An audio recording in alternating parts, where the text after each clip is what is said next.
Hey guys, it's Kelsey. I am here to present the challenge for June for Mercy Tiara's 27-day Scrappy challenge. So I was the random winner last month for the monthly challenge, and I have yet to win to be able to pick the next month's challenge. So I was dying to do this challenge. I'm super excited. If you are on the Mercy Tiara Facebook group, you've already seen the challenge. It was released on the 2nd.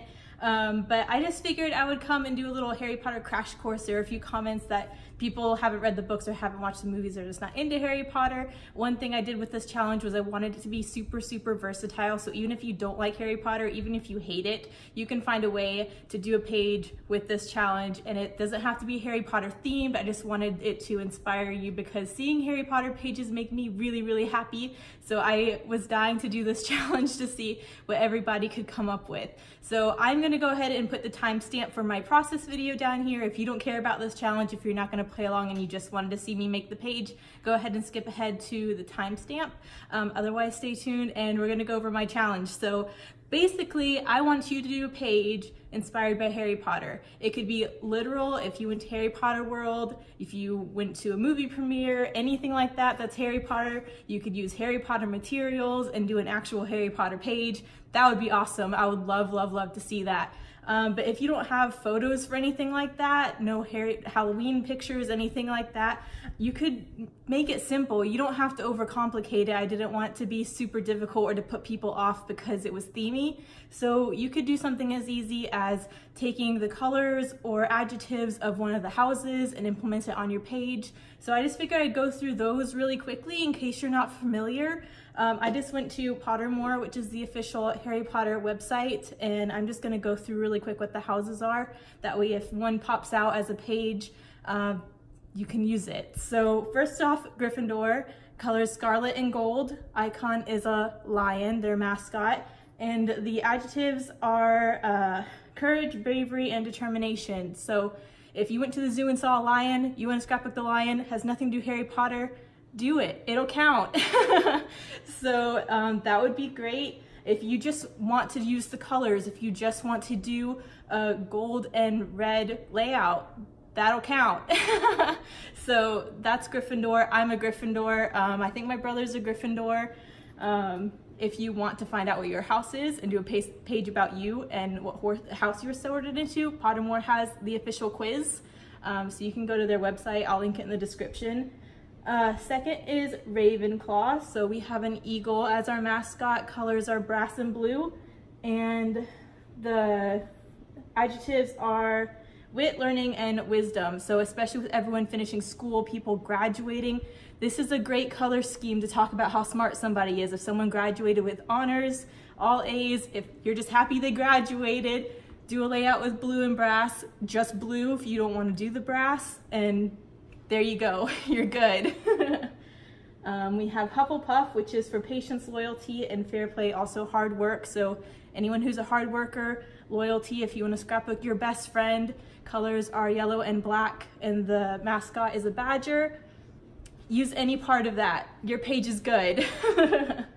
And then lastly, we have Slytherin, which is a snake, green and silver, and they are the proud, ambitious, and cunning. So any one of those 4 houses, if you take inspiration from any of those colors, use it.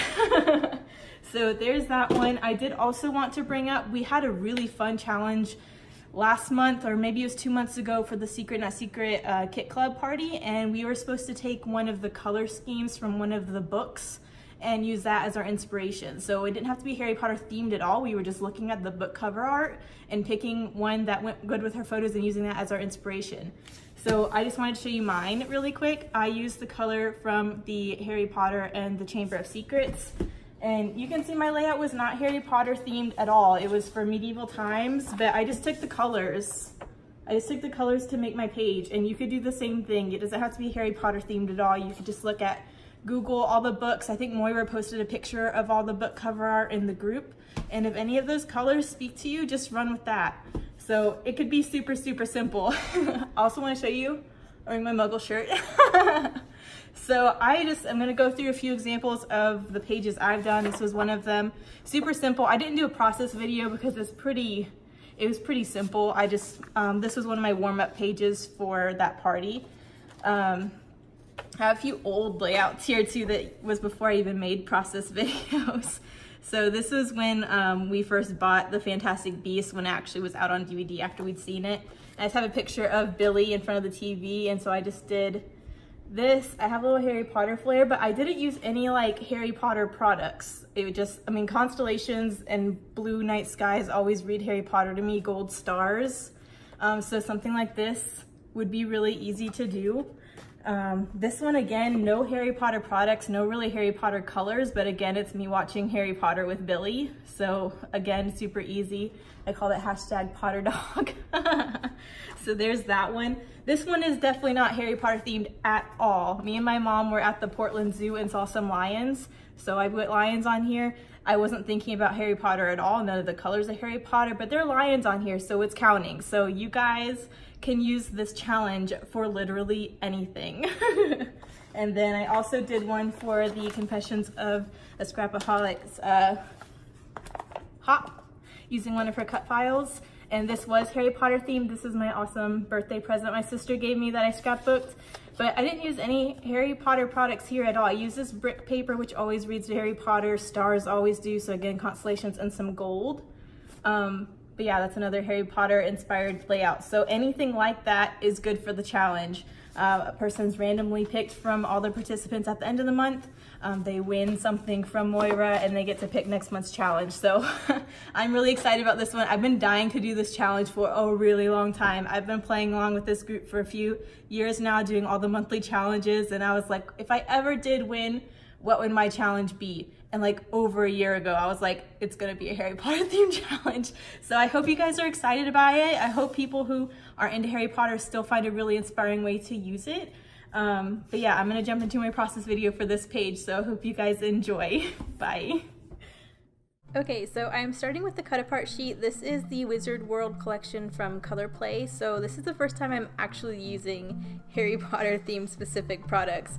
I've been hoarding them. I basically cleared out my local scrapbooking store when they closed down of all the Harry Potter stuff they had left, but I've just been hoarding it, and I figured, you know what, it's now or never. It's my own Harry Potter challenge. I'm dressed as Hermione. This is Halloween last year. It's time to use some of it. So I already cut apart the cut apart sheets, but I laid it all out just so you can kind of see what the paper looked like and see where I was pulling everything from. So I went ahead and fussy cut. Oh my goodness, I fussy cut that, I guess it's supposed to be the Gryffindor crest, and then I'm also doing this little head wick on the stack of books. And then I'm also going to fussy cut that 9 3/4 just because I felt like those would be really fun elements to use as fussy cut die cuts, basically. So I have all of those, and then I am pulling my paper pad. I'm not quite sure, or not paper pad, but the papers from this collection as well. I know I really want to use this black and yellow plaid, kind of Hufflepuff themed. And then I realized that I looked super busy, so you'll see me kind of play around with my background. I think for a second I'm going to use this black and white plaid from my How to Kill a Kit with Style collection from this month. That's Gingham Farms by My Mind's Eye. And I think that could have worked, but I like what I ended up with even better. So I am going to go ahead and take the branding strip off of this paper. I know I'm going to use that black and white plaid, so I'm going to go ahead and cut a pretty large chunk for my back layer. And then that's going to be behind my photo and everything else that I decide to layer up. But I really like how this tag looks with this little head wig on the left.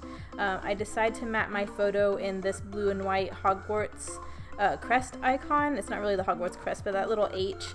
But I didn't want to cover up. I wanted to be able to use that on another page as well, so I'm going to gut that middle portion out and just use this blue and white frame. But it adds a really cool detail around my photo. And I'm really liking this because it's pulling all the different colors from the Hogwarts house in, so I know I'm dressed like Hermione.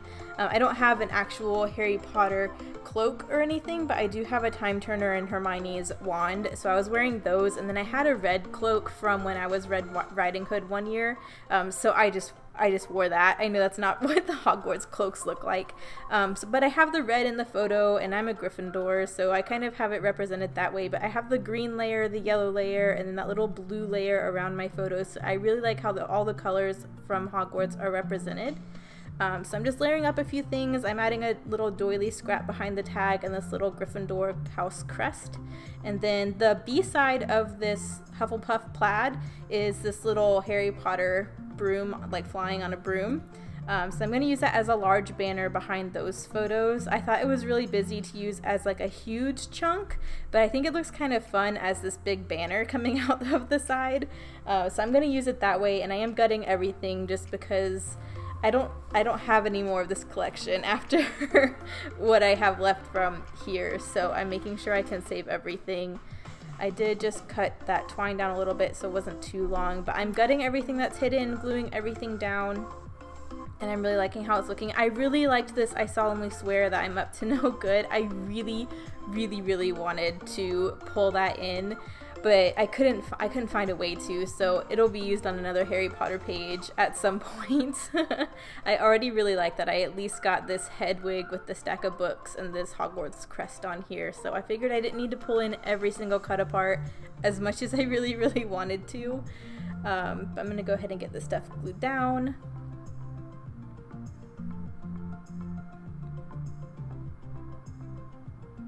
There we go, and I am going to pop that head wig up on some foam so there's a little bit of dimension. Right now it's just paper laying on top of paper, and I thought having that one thing popped up would be really cool, especially because it's one of kind of the special elements on the page. So I'm just going to stick some of my cheap dollar store foam on the back of that.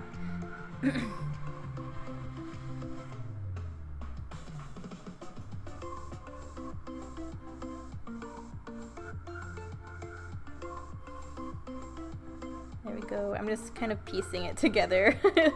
Looks real funky on the back, but you're not gonna see it, so it's okay. And then I do have this little Gryffindor flare. This Gryffindor flare and the little Harry Potter flare you saw on one of my examples in the beginning. I was asked where I got that Harry Potter flare from on the first page, on whichever group I ended up sharing that, because that was for a challenge at some point. Both of these I got from an artsy craft festival. Someone had their own flare making machine and they just made a bunch of little fandom flares. And they were all like $1 a piece, so I had bought a few of them. So that's where I got them from. I don't know where. I'm sure you could Google them, and I think Etsy has a bunch of different like Harry Potter flare things you can buy them from. But I don't know exactly where I got mine from. But I am going to get that little Gryffindor badge flare on here. I've had that for a while, and again, I'm like, it's now or never. I'm going to use this. So I just popped that up on some foam as well to go over that head wig. I'm trying again with that solemnly swear die cut. That's not going to get used up as much as I try. I do have this scrap of the brick wall from that 9 3/4 I fussy cut. I don't get the 9 3/4 on the page, but I do tuck this little brick in elsewhere. I really like changing this background out to this photorealistic brick. This is the same background I used on the last Harry Potter page that I tried to do for the Confessions of a Paper Addict top. So I switched it out to this because I'm like, it just feels so Harry Pottery to me to have this brick background, and so I really feel like all these colors, even though it's not the same style paper, it really makes all these papers and these layers pop. So I like it. I know I'm using this kind of cartoony brick pattern over this photorealistic brick pattern, but I'm okay with it. I just really feel like this background makes all of these colors pop so much that I kind of like how different it looks. But I thought that upper right corner needed something, so I'm taking a few of the different scraps and I'm just getting a bunch of those patterns and colors up there as well. I'm going to die cut a little heart out of the scrap that the Gryffindor crest was on, and then I have a few banners there, one of the brick wall and one of that green Slytherin plaid. And then I have the branding strip piece from the Hufflepuff plaid. So all of those colors are up there as well, except for the blue. The only blue is around the photo, but I kind of like that. So here are the close-ups. Stay tuned. I do have an extra clip from my little face-to-face Marcus Makes a Cameo. I don't think he's ever been in one of my videos, so stay tuned for that. But yeah, thanks guys for watching. I hope you guys play along. I had a lot of fun thinking of this challenge, and I can't wait to see what you all make. Bye. But yeah, if you have not gone to Pottermore, you should totally do the house sorting quiz. It's a lot of fun. I know I'm a Gryffindor. I think my brother is a Gryffindor. My sister is a very proud, self-proclaimed Slytherin. Marcus keeps getting Ravenclaw on the quiz, but I'm sorry, he's a Hufflepuff. He's a Hufflepuff to the core. And Ravenclaw 3 times in a row with screenshots. He keeps saying he's a I'm sorry, he's a Hufflepuff. And he's taken that quiz 3 times and he keeps getting Ravenclaw, but every time he hears me say he's a Hufflepuff, you're a Hufflepuff. No. Yes, you are. Ravenclaw, man. My mom even got him a little Ravenclaw bookmark because she knows we have this discussion. I know. Thank you. Ravenclaw, man. Always. See,